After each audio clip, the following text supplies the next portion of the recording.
Welcome, folks. It's the IlliniGuys halftime live. Marcus Griffin here with me. Kedrick Prince will be on in a minute. I'm Mike Cagley, and I'm going to tell you, Marcus, frustrating start. I feel Illinois at 5 points.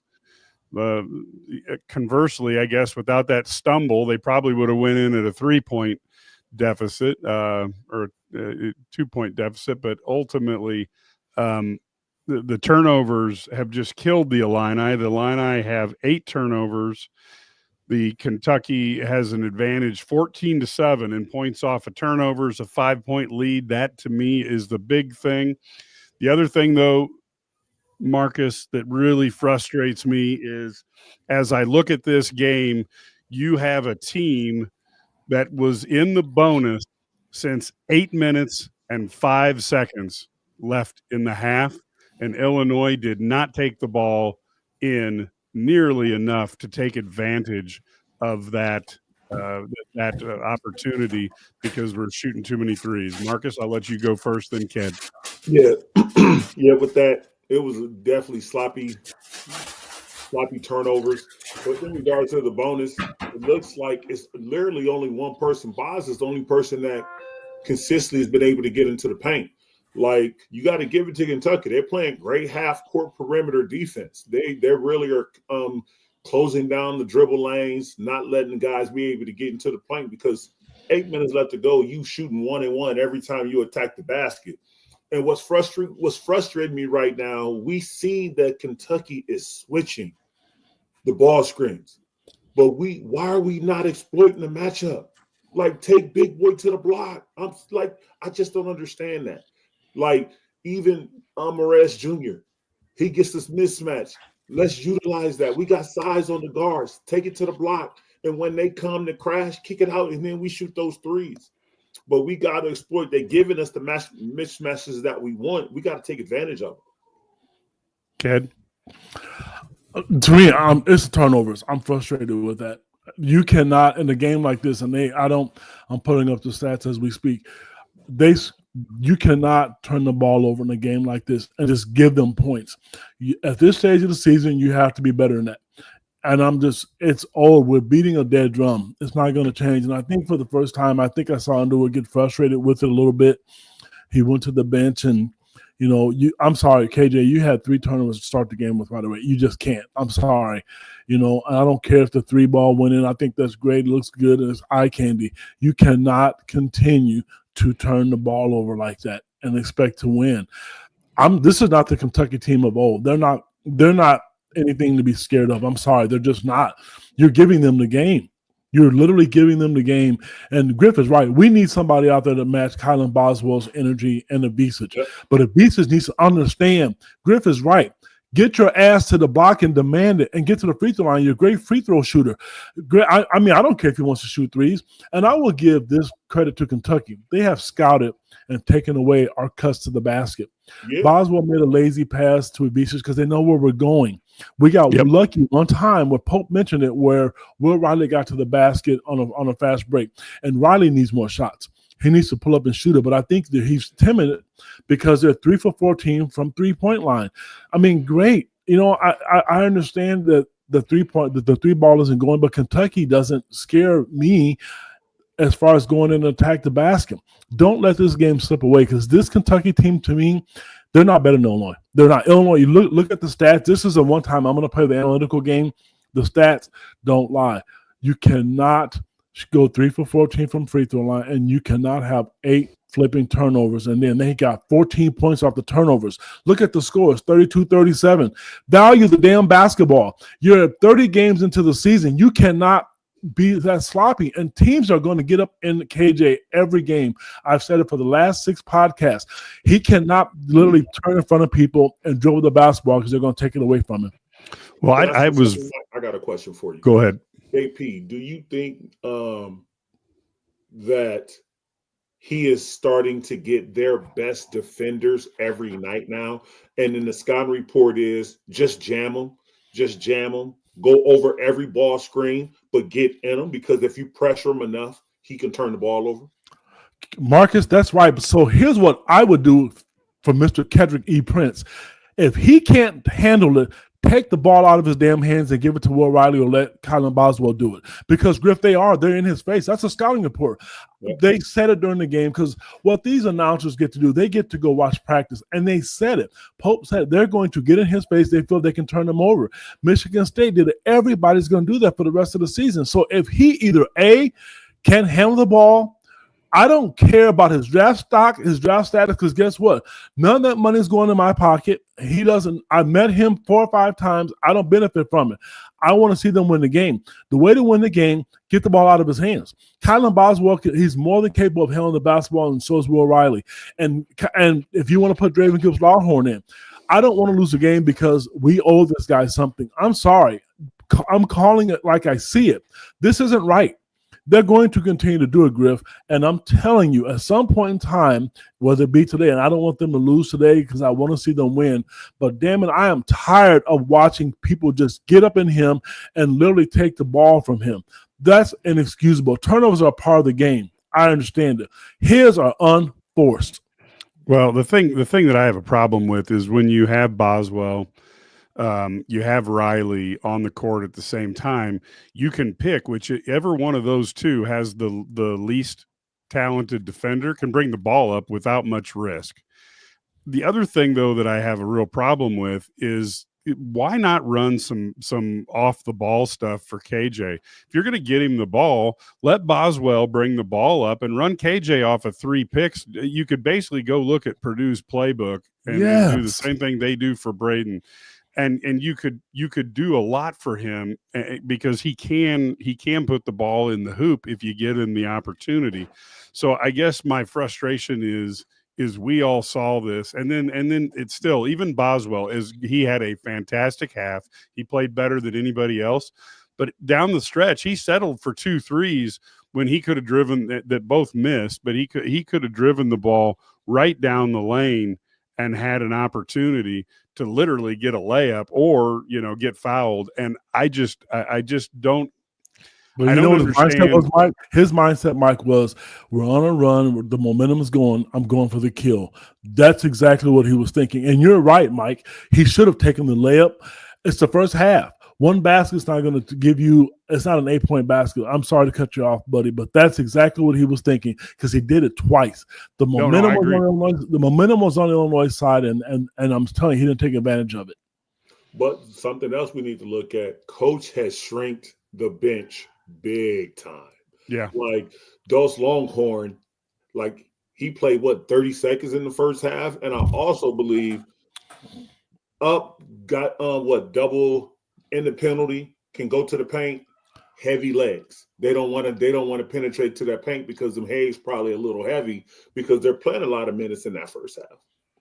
Yeah. Well, the bench is short on both teams. And I mean, because you look at it, Ben Rickhouse he's not gotten a lot of minutes. I'm okay with that.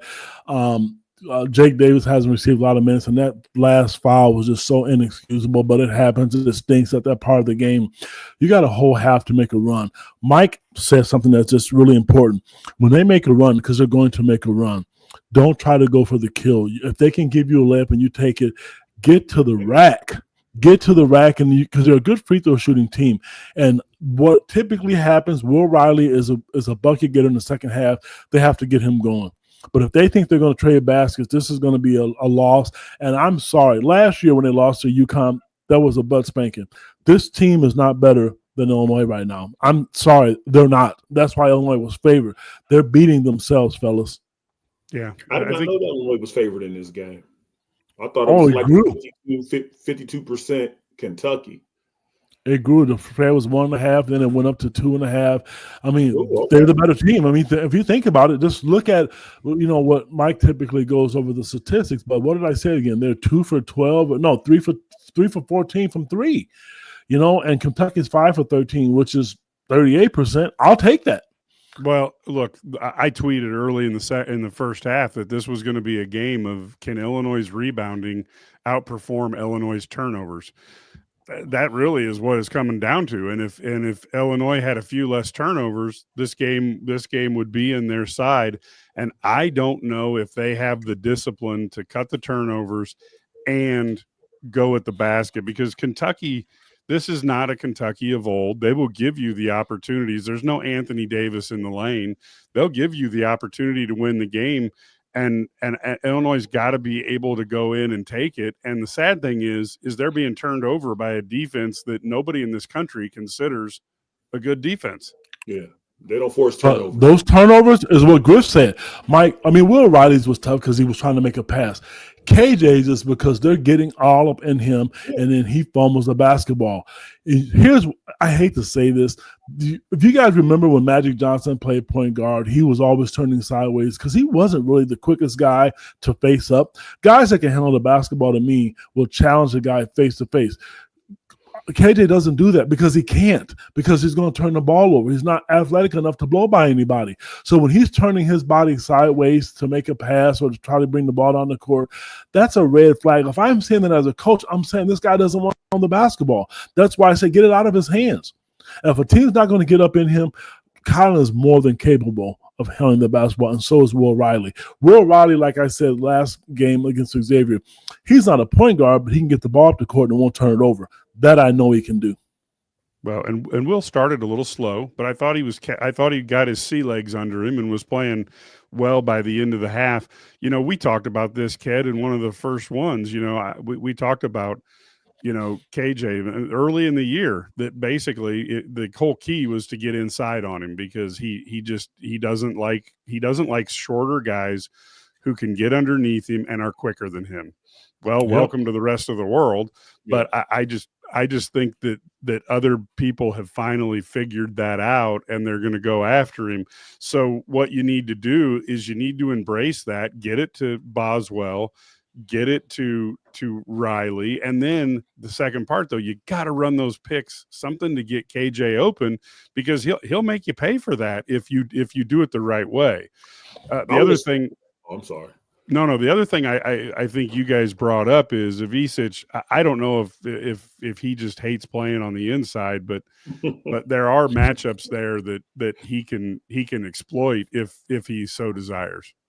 Two dribbles, like I don't get it. Like I don't understand this new age of basketball, man. It is extremely frustrating to watch from a former player who I used to absolutely love when guards will switch on me, because I'm talking about I want 2 feet in the paint.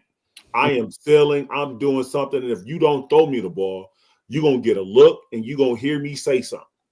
It was just different. But in regards to KJ, I will initiate early ball screens, not in the half court, maybe in the back court, to free him up and let him get a full speed. Let him get a full head of spin coming downhill to initiate offense, just to get them off of him a little bit, because in a half court, they're getting under him. So let him get the ball, come off a screen, because all you got to do is smack those guards a couple of good times with some hard screens like that. That's going to loosen them up. One of the things, Griff and Mike, that the NBA guys said is exactly what the three of us have been saying. Illinois has the ball in his hands so much, he's easy to guard. Get it out of his hands. Let him, if you let Colin get the ball and maybe let him slip to the basket, maybe let him play out. His shot's not bad when he's not having to do the step back. That's why I would do it, because at the end of the day, if you're going to keep him on the floor, which obviously they're going to do, then take the ball out of his hands just a little bit. If you wanted to run it, but I tell you, at the end of the game, he wouldn't have it, because I know for a fact they're going to get in him and he's going to flop and turn it over. I don't want that. The kid doesn't deserve that. He really doesn't. But he's easy to guard, guys, when you know he's not the greatest ball handler. But if you relieve some pressure off him and get him up in the open court, whether it's Trey White getting the ball to him, and somebody mentioned giving Draven a chance. I felt bad for him. There was a time he got in the game and there was a moving screen. The center from Kentucky literally moved every time Draven went around. Do you remember that, Mike? I was so frustrated, and then Brad took him out because Trey got a foul. That's a moving screen. I don't care how you call it. It's a moving screen, and he got punished for it. That's tough.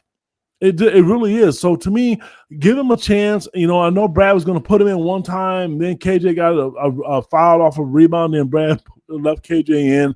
I understand it. But at this day and age, it's not about who you like and all this other stuff. Win the game. And if KJ's feelings are hurt, make it up to him the next game, or make it up to him when the game's over. I don't want to see the turnovers the second half, and I want to see them attack the basket. If Bicic is good enough to where he scores in the post, and if he doesn't, typically he gets fouled. So why not go down there and punish people and then flare out to shoot the 3 ball? What's the rebounding battle? Right now it's 21 to the Illinois is up 21 to 15 on rebounds. And the points in the paint are tied at 16. And so second chance points, Kentucky, even though they haven't done as well rebounding, is up 6-4 in that. So I think this is the weirdest game because I can see Illinois blowing these guys out. I can see Illinois getting blown out. I just it's so hard to know because when Illinois takes care of the details, they're a very good team. They just don't take care of the details with any consistency. Agree. I'm terrified about the first 5 minutes. I'm terrified because these turnovers they just come in bunches. Like the end of the first half, we really didn't have a lot. But that first 8 minutes of the game, it was turnover after turnover after turnover. Like you couldn't even get consistent offense because deflection here, turnover. And so these first 5 minutes of the second half is going to be huge because if they allow Kentucky to go on an 8-0 run or something like that, it's going to be rough. All you need is 8-0 run, and that ends your season. Yep. You know, if you time it up at the right time. And Illinois and Oa's coming back in with, he was out he only played 6 minutes. So you're going to have to. Right? Yep. You got 2 fouls, so they're going to have to deal with him. This is going to be a challenge, folks. Illinois is more than capable of answering it. The question is, will they? And I don't think anybody here, we all know what we'd like to answer, but I don't think any of us here are sure. Folks, they're going back to the game right now. We will be on right after the game. So we will see everybody then. Until then, go Illini. Yep.